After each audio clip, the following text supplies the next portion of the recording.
이제가 초등학교 1학년인 김하늘 양을 학교 안에서 잔혹하게 살해한 교사의 얼굴이 공개됐습니다. 네, 48살 여교사 명재환 씨인데요. 사이코패스 진단검사에서 사이코패스는 아니라는 1차 소견을 받은 것으로 확인이 됐습니다. 박성배 변호사와 함께 관련 내용들 자세히 살펴보겠습니다. 어서 오세요. 안녕하십니까? 네, 김하늘 양을 살해한 혐의의 교사 48살 명재환으로 그 신상이 공개됐습니다. 네, 이 사건이 오늘 검찰에 송치가 됐는데요. 취재진이 명 씨를 만났는데 먼저 화면 보고 오시죠. 왜 죽였나요? 피해자한테 하실 말씀 없으신가요? 신상 공개됐는데 하실 말씀 없으세요? 죄송하지 않으세요? 하늘이한테 하실 말씀 없나요? 왜 찍으셨나요? 네, 기자들의 질문에 아무런 답도 하지 않았습니다. 무슨 말을 하더라도 용서가 되는 상황은 아닌데 어떻게 보셨습니까? 자신의 범행 이후에 이 처지를 절감하고 있는 것으로 보입니다. 어떤 발언을 하더라도 비판은 이어질 것이라는 생각에 아무 말을 하지 않은 것 같고 앞으로 자신은 어떻게 될 것인가 그리고 자신의 가족들은 어떻게 살아갈 것인가에 큰 관심을 두고 있는 것으로 보입니다. 뿐만 아니라 세간의 관심이 이 정도일지는 몰랐다는 상당한 당혹감도 느껴집니다. 앞으로 자신이 어떠한 방식으로 이 문제를 대처해 나가고 어떠한 형태로 형량을 감형받을 수 있을지 많은 관심을 집중하고 있는 것으로 예상됩니다. 네, 초등학교 1학년 여자아이를 너무나 잔혹하게 살해해서 많은 공분을 샀는데 도대체 이 사람의 얼굴이 어떻게 생겼을까 궁금해하시는 분도 많았거든요. 이제 신상이 공개되면서 얼굴이 공개가 됐잖아요. 아이 키우시는 이제 부모님 또 입장으로서 어떻게 보셨습니까? 평범한 얼굴입니다. 우리 주변에서 흔히 볼 수 있는 평범한 얼굴이고 실제로 이 수사기관이나 법원이 접하는 각종 피고인들의 모습도 특별하다기보다 우리 주변에서 흔히 볼 수 있는 평범한 모습을 하고 있습니다. 사실 이 사건은 학교 안에서 교사로부터 학생이 살해된 사건입니다. 학생이나 학부모 입장에서는 어떠한 방식으로 사전 대비를 할 것인가 불가능했다고 보여집니다. 결국 이 사건 피해는 운에 크게 좌우될 수밖에 없었는데 적어도 범죄의 피해나 사고의 위험으로부터 운의 영역이 개입되는 요소는 국가나 지자체가 되도록이면 최소화할 책임이 있습니다. 어제 신상 공개가 결정이 됐고 오늘 공개가 됐습니다. 원래는 유예 기간이 있다고 들었는데요. 절차가 어떻게 되죠? 경찰이 신상 정보 공개가 필요하다는 판단에 이르면 신상 정보 공개 심의위원회에 심의를 의뢰합니다. 10명 내외의 신상 정보 공개 심의위원들 과반 출석, 과반 찬성으로 신상 정보 공개를 결정하게 되고 결정이 공개된다고 하더라도 곧바로 결정하지 않고 당사자에게 결정 사실을 통지하고 5일의 유예 기간을 둡니다. 신상 정보 공개는 당사자뿐만 아니라 당사자를 둘러싼 가족, 지인에 미치는 영향이 상당히 큰데 한 번 신상이 공개되면 다시는 그 원 상태로 회복할 가능성이 존재하지 않기 때문입니다. 5일의 유예 기간을 두면 이 당사자가 행정법원에 집행 정지를 신청할 수 있는데 그 조치를 통해서 법원이 집행 정지 결정을 하게 되면 신상 정보 공개는 하지 못합니다. 그렇지만 이 사건에서 명 씨는 그와 같은 유예 기간 설정에 동의를 하지 않은 상황, 즉 즉각 공개에 대해 동의를 한 상황이므로 5일의 유예 기간 없이 곧바로 신상 정보가 공개되기에 이르렀습니다. 네, 심의를 열고 결정하기까지는 조금 금방 이루어진 것 같은데 지금 경찰 수사나 이 심의를 논의하기까지는 조금 더디게 이루어진 것 같거든요. 이 사건이 지난달 10일에 발생했습니다. 이미 한 달이 넘은 시점인데 그동안 명 씨가 하늘 양을 살해한 이후에 극단적 선택을 시도하다 본인도 큰 수술을 받은 바가 있습니다. 산소 호흡기를 부착한 채로 중환자실에서 입원을 한 상태였고 경찰이 대면 조사를 시도해 봤습니다만 건강상의 이유로 대면 조사가 불발된 이후에 이번 달 7일에 전격적으로 건강을 회복한 이후에 체포가 이루어졌습니다. 체포 직후에 대면 조사가 이루어졌고 무엇보다 경찰 수사이든 신상 정보 공개 결정이든 수사 과정에서 피의자 신문은 필수적인 절차라고 할 수 있습니다. 피의자 신문이 제대로 이루어지지 않은 상황에서 수사를 더 진행하거나 신상 정보 공개 결정을 하기에는 많은 어려움이 따랐던 것으로 보입니다. 명 씨는 범행 자체는 인정하지만 계획 범죄는 아니다 이렇게 부인하고 있습니다. 이건 아무래도 계획 범죄냐 우발적인 범죄냐 이 부분이 나중에 법원에서 크게 차이가 나는 거죠? 형량에 큰 차이가 있습니다. 실제로 명 씨의 진술에도 불구하고 경찰은 주거지 차량에 대한 압수, 나아가서 휴대전화, 학교의 동의를 얻어 학교 비품도 확보해 관련 자료를 분석한 것으로 알려져 있습니다. 무엇보다도 범행 직전에 점심시간에 마트에 가서 흉기를 구입해 왔을 뿐만 아니라 3에서 5일 전부터 범행 도기나 살해 관련 단어를 검색한 내역도 현출된 것으로 알려지고 있습니다. 예. 지금까지 수사 결과에 비춰보면 계획 범죄일 가능성이 상당히 높은데 특히 계획 범죄는 피해자가 사전에 특정되어 있어야 성립하는 것은 아닙니다. 불특정된 피해자라 하더라도 자신의 눈에 띄는 누군가를 살해하겠다는 의사를 애초에 가지고 있었다면 네. 우발 범죄가 아닌 계획 범죄로 충분히 평가될 수 있습니다. 애초에 예. CCTV에 흉기 사러 간 장면이 잡혔잖아요.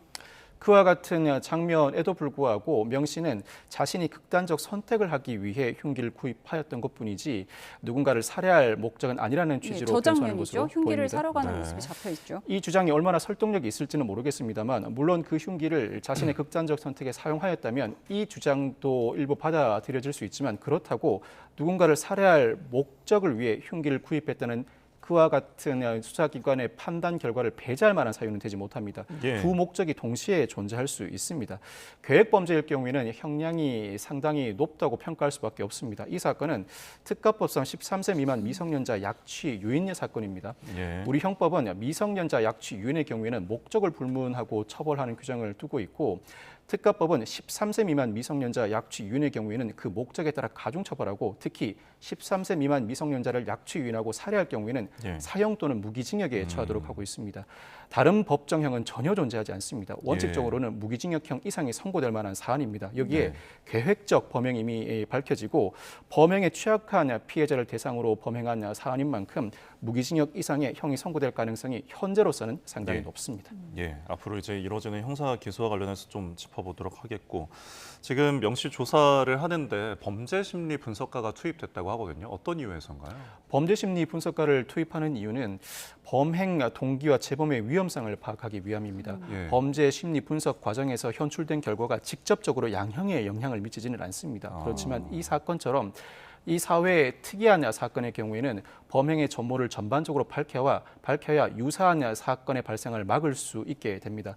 특히 범행 동기를 밝히는 과정에서 계획 범죄인지 우발 범죄인지 어느 정도 단서가 추가로 드러날 가능성이 높고 네. 무엇보다 재범의 위험성이 어느 정도 현출된다면 감형 사유로 다른 여타 사정은 고려할 여지가 없게 됩니다.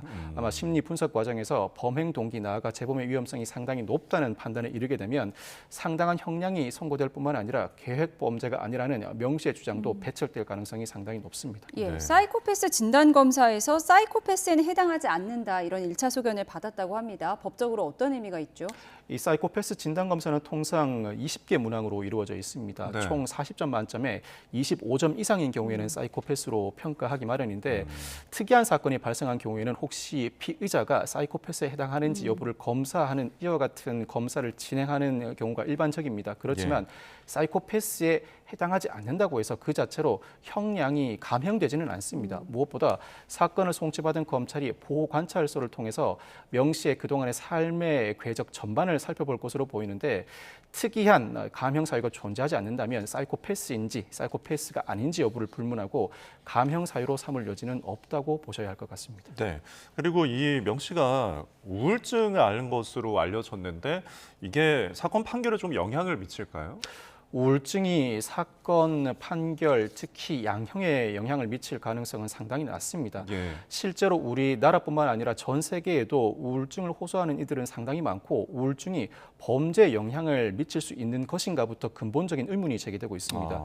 실제 판결 내에서도 단순히 우울증을 앓았다는 사정만으로 우울증이 범행에 영향을 미쳤다고 보고 있지는 않습니다. 오늘 사건 결론을 발표한 경찰도 우울증과 이 사건은 전혀 관련이 없다고 딱 잘라 언급한 바도 있는데 네. 우울증이 실제 이 사건에 영향을 미칠 수 있으려면 감정을 통해서 심각한 우울증 나아가 다른 여타 정신 질환이 있어서 사건에 영향을 미쳤다는 의학적 소견이 제시되어야 하고 그럼에도 불구하고 재판부가 법적 판단으로서 이 사건 범행 당시에 그와 같은 심리적 상태가 실제로 영향을 미쳤는지 여부를 다시 한번 판단하는 과정을 거치게 됩니다. 이와 같은 판단을 거쳐서 실제로 감형할지 여부도 재판부의 전적인 재량에 맡겨져 있는 상황이라 우울증을 이유로 감형까지 이르기까지는 상당한 난점, 즉 우울증을 이유로 감형이 이루어질 가능성은 상당히 낮아 보입니다. 네. 우울증과 사이코패스에 대해서도 알아봤는데요. 이 사건 이후에 지금 온 국민이 충격을 받은 상황인데 학교 측이 책임 회피성 동의서를 요구했다고 합니다. 그러니까 귀가 학생의 안전을 책임지지 않는다. 이 부분에 대한 동의서를 받았다는 건데 정확히 정리해 주시죠. 이 학교가 2025학년도 선택형 프로그램 기존 방과 후 학교 참여 학생 및 응급처치 동의서 안내라는 가정통신문을 발부했습니다. 예. 학부모로부터 그 동의를 회수하려는 의도로 보이는데 네. 학생 귀가 시 발생하는 신변 안전 등의 모든 문제에 대해서 학교의 책임을 묻지 않을 것이라는 내용이 포함되어 네. 있습니다. 네. 학부모에 따르면 이 학교가 선택형 프로그램 참여 재학생 학부모들에게 이와 같은 서약서를 보낸 것은 이번이 처음이라고 하는데 사실 어떠한 사건이 발생했을 때 특히 공직이나 교직 사회에서는 이 기관의 책임이 따를 것이 예상되는 상황에서 예. 기관의 책임을 제한하는 조치의 추 서면 작성이 이루어지는 경우가 상당히 많긴 합니다. 그렇다고 하더라도 이 사건은 학생 인수 인계 과정에서 외부 요소가 개입된 상황이 아니라 학생 인수 인계 과정에서 무엇보다 학교 내부의 교사로 인해 사건이 발생한 상황입니다. 그렇다면 학교가 이 사건을 어떻게 해결해 나갈 것인지 무엇보다 학생들이 안전하게 등하교할 수 있는 방안을 그 대책을 내놓아야 할 시점에서 오히려 네. 기존의 관습대로 학교 측의 책임을 제한하는 조치의 가정통신문을 발부하였다. 이 사건의 중대성이나 학교가 취해야 할 태도에 대해 상당히 잘못된 판단을 하고 있는 것으로 보입니다. 네. 언급하신 것처럼 이제 대책이 나와야 할 시점에서 사건이 터진 지 한 달도 안 됐는데 이런 동의서가 나오는 것이 좀 학부모들에게 논란이 되는 것 같은데 대전시 교육청이 좀 해명을 내놨습니다. 소개를 좀 해드리면은 프로그램 참여 학생 귀가 안전에 대한 학부모 동의서는 공통 사안이고 학교 측이 최근 안전에 대한 우려가 커진 상태여서 지침으로 활용되는 문구를 일부 강하게 수정해서 전달을 한 것 같다라고 해명을 했습니다. 이 부분은 어떻게 보세요? 공통 문구이다 보니 이와 같은 통지서를 받기 마련이다. 그렇지만 일부 문구를 해당 학교 측이 강하게 수정하였다는 취지로 보입니다. 강하게 수정한 것 자체가 문제입니다. 현 시점에서 이와 같은 조치를 취할 것이 아니라 오히려 수정한다면 학교 측에게 더 많은 책임을 부과하는 내용, 즉 당분간은 이 학생들의 귀가 과정에서 학교가 전폭적으로 지원하고 살피겠다는 내용이 들어가야 할 시점입니다. 그럼에도 불구하고 이 사건이 아직까지 종결되지 않았음에도 학교 측의 책임을 제한하는 이와 같은 문구를 삽입하는 것 자체가 상황 판단을 크게 그릇하게 하고 있는 것이라고 보여집니다. 알겠습니다. 맞습니다. 고 김하늘 양을 잔혹하게 살해한 교사 명재환 씨의 신상 공개가 됐다는 소식을 자세하게 짚어봤습니다. 다음으로 윤 대통령 탄핵 심판에 대해서도 좀 더 얘기를 나눠보도록 하겠습니다. 아무래도 대통령의 구속기한을 날짜가 아닌 시간으로 계산해서 풀어줬다. 이 부분의 후폭풍이 지금 계속 거세지고 있는데 대검찰청이 전국 일선 검찰청에 구속기간을 시간이 아닌 날로 다시 계산해라. 이런 지침을 내렸다고 합니다. 뭔가 혼선이 있는 건가요? 현장에서 큰 혼란을 빚고 있으니 대검이 지침을 내렸습니다. 기존 관례대로 구속기간을 시간이 아닌 날로 산정하되 사건을 마치면 신속하게 처리하라는 지침입니다.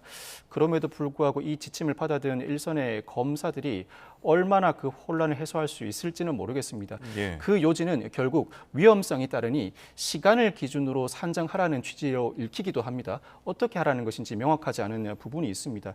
즉시 항고를 포기하면서 기존 관례대로 구속기간을 날 기준으로 산정하라는 지침 자체가 검찰의 모순된 행태라는 비판도 나오고 있습니다. 예.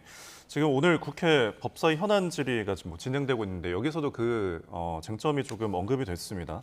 천대엽 법원행정처장이 이 구속기간 계산법이 확립된 대법원 판례가 없다라고 언급을 했는데 지금 검찰에서는 항고도 이제 포기한 상황에서 그럼 상급 법원의 판단을 받아볼 수가 없지 않습니까? 현재로서는 구속기간 자체에 대한 상급법원의 판단을 받을 여지는 없습니다. 예. 오로지 향후 재판이 진행되는 과정에서 이 사건 본안재판부가 구속기간과 관련된 명시적인 판단을 다시 한번 해주고 그 판단에 대해서 항소심과 상고심을 통해 확인을 받을 수밖에 없는 상황입니다. 이 즉시 항고를 하지 않은 조치, 사실 개인 윤석열의 입장에서 비춰본다면 이 석방 지휘를 내릴 수밖에 없는 측면이 있습니다. 무엇보다 앞서 보석이나 구속 집행 정지에 대한 위헌 결정이 나온 상황에서 법원의 인신에 관한 지침이 내려진 만큼 이를 그대로 따르는 것이 검사의 인권 보호 관점에서 적절한 조치라고 할 수 있습니다. 그렇지만 그동안의 관례에 크게 배치되는 법원의 판단에 대해서는 일선의 혼란을 감안한다면 즉시 항고를 통해서 즉각적으로 상급심 법원의 판단을 받아 보았어야 하지 않나라는 아쉬움은 충분히 남습니다. 이와 같은 혼란은 당분간 계속될 것으로 전망됩니다. 네, 오늘 법무부 현안 질의가 법사위 현안 질의가 있었는데 김성우 법무부 장관 직무대행도 출석을 했습니다. 있습니다. 이 자리에서 대통령의 구속 취소는 부당하다고 생각한다면서도 즉시 항고는 위헌이 명백하다. 그러니까 즉시 항고를 검찰이 포기한 것에 대해서는 문제가 없다는 취지로 발언을 했네요. 즉시 항고 자체가 위헌에 해당할 여지가 많은 것은 사실입니다. 네. 그렇지만 앞서 구속 집행정지나 보석 관련 즉시 항고와 관련된 위헌 결정은 각각 그 사건의 개별적인 사유들이 작용한 사안입니다. 예. 구체적으로 그 당사자에게 구속 집행정지를 해주어야 할 만한 사안이 있다던가 보석을 허가해 줄 만한 사유가 존재하는 경우입니다. 그렇지만 이 사건 구속 취소 결정은 윤 대통령 개인적인 사정에 근거한 것이라기보다는 기존 관리와 배치되게 일반론으로서 구속기간 산정은 날이 아닌 시간을 기준으로 산정하여야 한다는 근거에 바탕을 두고 있습니다. 이와 같은 예. 일반론에 대한 해석론 차이라면 이때는 즉각적으로 검찰이 위헌 시비에도 불구하고 상급심 법원을 받아봄으로써 즉각적으로 이와 같은 혼란을 해소할 만한 책임이 있다고 보여집니다. 그 논란을 해결하지 못한 상태에서 재판이 진행되고 앞으로 관련 수사 그뿐만 아니라 여러 사건이 검찰이 수사를 진행하고 있는데 혼란을 어떠한 방식으로 매듭지을 수 있을지 상당한 의문이 제기됩니다. 네. 사실 구속 취소가 지금 마치 단심으로 뭔가 결정이 된 것처럼 비춰지긴 하는데 검찰에서는 이제 본안에서 이 부분에 대해서 좀 다루겠다고 했거든요. 그럼 본안 재판에서 정말 이거를 다룰 수가 있는 겁니까? 본안 재판에서 실질적으로 다룰 방법은 존재하지 않습니다. 다만 이 구속기간 산정 오류를 바탕으로 재판부가 직권으로 구속 취소 결정을 한 만큼 판결에는 구속 취소와 관련된 재판부의 판단이 충분히 담길 것으로 보입니다. 예. 그 판단에 대해서 검사나 윤 대통령 측이 항소 또는 상고한다면 상급심 법원을 통해서 최종적인 판단이 나올 것으로 보입니다. 다만 이 법원의 구속 취소 결정은 범죄 혐의 유무와 별개로 범죄가 인정된다고 하더라도 사전에 적법 절차에 관련된 의문을 해소하는 차원으로 해석됩니다. 특히 구속 기간과 관련된 이 적법성 문제가 해소되지 않는 경우에는 네. 물론 구속 기간을 도과한 상태로 기소했다는 것 자체만으로 무죄가 선고되거나 공소 제기의 절차가 법률상 방식 이외에 공소 기각 사유로 볼 수는 없습니다. 국가배상 책임의 문제입니다만 예. 구속 기간을 도과해 기소하는 상황에서 구속 기간이 계속 이어진다면 재판 진행 과정에서 피고인은 구속된 상태에서 관련 주장을 하게 됩니다. 그 주장의 증거 능력 문제나 재판이 진행되는 과정에서 증인으로 출석한 증인들의 증언 내용의 신빙성, 나아가서 증거 능력 문제가 제기될 여지가 있으므로 이와 관련된 여러 문제를 사전에 해소하는 방안으로서 전격적으로 구속 취소를 단행한 것으로 보입니다.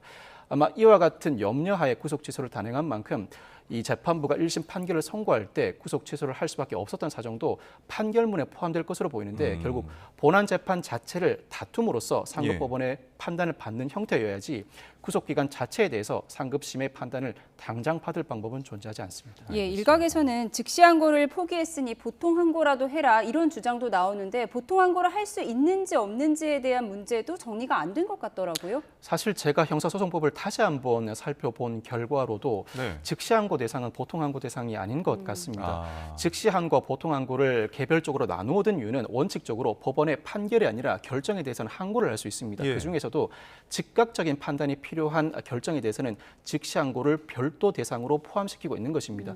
즉시 항고는 7일 안에 제기하여야 하고 즉시 항고는 상당히 중요한 결정 대상이므로 즉시 항고가 있을 경우에는 그 집행이 정지되는 규정을 따로 두고 있습니다. 예. 보통 항고와 즉시 항고 대상을 개별적으로 규정해 두고 있는 만큼 즉시 항고 대상인 경우에는 즉 즉시 항고를 하지 않았다면 네. 보통 항고를 할 수 없을 것으로 해석하는 것이 맞아 보이는데 어. 이와 같은 선례가 존재하지 않다 보니 각종 논란이 제기되고 있는 것으로 보입니다. 각종 주석사나 형법학자 나아가 실무가들 대체적인 견해는 즉시 항고를 하지 않는다면 애초 즉시 항고 대상은 보통 항고로 삼을 수도 없다는 판단이 주류입니다. 예, 또 일각에서는 아직 7일이 지나지 않았으니까 즉시 항고를 지금이라도 해도 된다 이런 주장도 나오던데 이게 맞는 말인가요?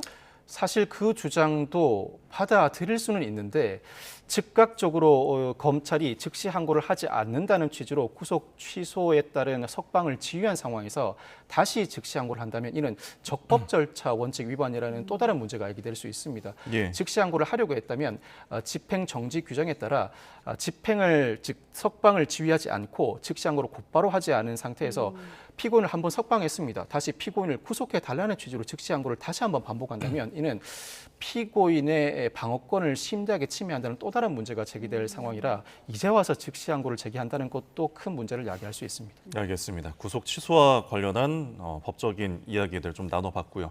이제 윤석열 대통령의 탄핵 심판이 선고가 다가오면서 뭐 헌법재판관 주변의 긴장감도 높아지고 그리고 지금 헌법재판관을 상대로 테러 모의가 있다는 첩보를 접수한 게 이제 경찰에서 밝혔는데 어떤 내용인가요, 이게? 현재 모 청년단체가 보수단체 인사의 지원을 받아서 헌법재판소 재판관에 대한 테러를 모의한다는 첩보가 입수됐습니다. 예. 비교적 구체적인 첩보인데 이 단체가 퀵 서비스나 택배 기사 등으로 위장해서 기습 테러를 계획하고 있다는 부분입니다. 네. 관련해 경찰이 이는 그대로 지나칠 수 없어서 내사 또는 수사를 진행하고 있는 것으로 보입니다. 이 사건의 경우에는 실제로 어떠한 범행이 저질러져야 형사처벌 대상으로 삼을 수 있는 것이 사실이긴 합니다. 살인죄의 경우에는 예비 음모죄를 두고 있습니다만 예. 예. 특수 상해 등의 여타 범죄의 경우에는 예비 음모죄를 따로 두고 있지는 않습니다. 그렇다면 테러 방지법을 적용할 수 있을 것인가? 테러 방지법은 예비 음모를 따로 처벌하는 규정을 두고 있습니다. 그렇지만 테러 방지법에서 일컫는 테러 단체는 예. 유엔이 지정한 테러 단체를 일컫습니다. 이와 같은 일반 단체는 테러 단체에 포섭되지 않아 그동안의 형법이나 특경가법 내지는 폭력행위 처벌법을 의율해야 할 것으로 보이는데 살인죄를 모의하고 있다고 볼 여지도 없지 않은 만큼 아마 경찰이 실행 행위에 나가기 전에 예비 음모, 나아가 미수범으로 일정한 처벌 가능성을 전제하고 본격적인 수사에 나설 가능성이 상당히 높습니다. 예, 예. 그러니까 테러 모의만으로는 처벌하는 법령이 지금 확실하지는 않다라고 그렇습니다. 지적을 해주셨는데 경찰이 일단 총기 출고 금지를 추진한다고 합니다. 어떤 조치죠? 총기 허가를 받은 자는 경찰관사나 경찰이 지정하는 장소에 총기를 보관해야 하고 필요시 당사자 요청에 따라 총기를 출고해 줄 수 있습니다. 그렇지만 일정한 사유, 예를 들어 공공의 안전에 위해를 가할 만한 사유가 있을 경우에는 이 당사자의 출고 요청에도 불구하고 경찰이 출고 금지 조치를 취할 수 있는데 네. 탄핵 심판 선고 기일이 지정된다면 그날 또는 그 이전에 이 총기 소지 허가를 받은 자에 대해서도 총기 출고 금지를 추진하는 방안이 제시되고 있습니다. 이 양측, 즉 탄핵 심판 결정을 두고 양측의 의견이 크게 엇갈리는 상황에서 극단적으로는 테러 나아가서 이 총기를 이용한 범죄가 저질러질 가능성이 상당히 높다고 보고 사전에 그 예방 조치로서 총기 출고 금지를 네. 총기 출고를 애초에 막는다는 방안이 추진되고 있는 것입니다. 네. 과거에도 이런 사례가 있었었죠. 예전에 박근혜 전 대통령 탄핵 심판 선고일에 경찰이 총기 출고 금지를 추진한 바가 있습니다. 네.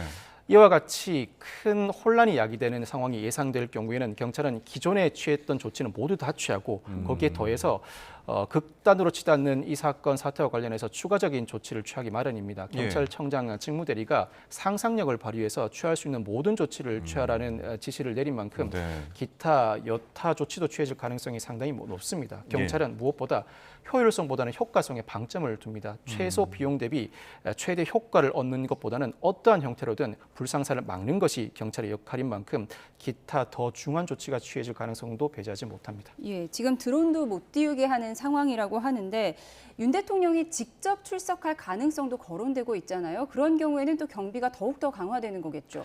경찰로서는 경비에 더 큰 어려움이 예상됩니다. 윤 대통령이 구속된 상황이라면 형사 본안 재판이 아니라고 하더라도 헌법재판소에 출석할 때 기본적으로 경호처 외에도 구치소가 경호를 담당하게 됩니다. 네. 경호라는 이름으로 경호를 담당하는 것은 아닙니다만 신병을 확보하고 있는 구치소가 이른 경호 업무를 겸비하게 되는데 석방된 상태라면 원거리 경호, 나아가 근거리 경호는 기본적으로 경찰이 맡아야 합니다. 경호처는 기본적으로 최근접 경호를 막는 기관입니다. 경호를 담당하는 과정에서 여타 폭행이나 테러 가능성을 예상하고 목에 여러 인물을 배치함으로써 여러 돌발 상황을 막는 조치를 취하겠습니다만 기본적으로 교통 안전이나 일반 테러, 일반 다중의 위해를 막는 역할은 경찰이 담당하고 있는 만큼 예. 근거리, 원거리 경호를 맡아야 할 경찰의 업무 부담이 상당히 가중된 상황입니다. 네, 지금 뭐 경찰의 경호 문제, 경비 문제가 굉장히 복잡하게 거론이 되고 있는데 여기에 더해서 지금 제1야당 대표죠, 민주당 이재명 대표에 대해서 암살 계획 제보를 접수했다고 이제 민주당 측에서 밝혀왔는데 어떤 내용인가요? 민주당의 다수 의원들이 러시아제 권총을 밀수해서 이 대표를 암살하려는 계획이 있다는 첩보를 다수 받고 있다는 것입니다. 예. 이 첩보의 신빙성에 대해서 군 측에서 받은 제보가 있다면서 구체적인 제보라는 뒷받침도 해주고 있는데 이 정도 상황이라면 경찰에 신변 보호 요청을 할 것으로 보이고 네. 신변 보호 요청이 없다고 하더라도 경찰이 직권으로 이 대표 등에 대한 신변 보호 조치에 나설 것으로 보입니다.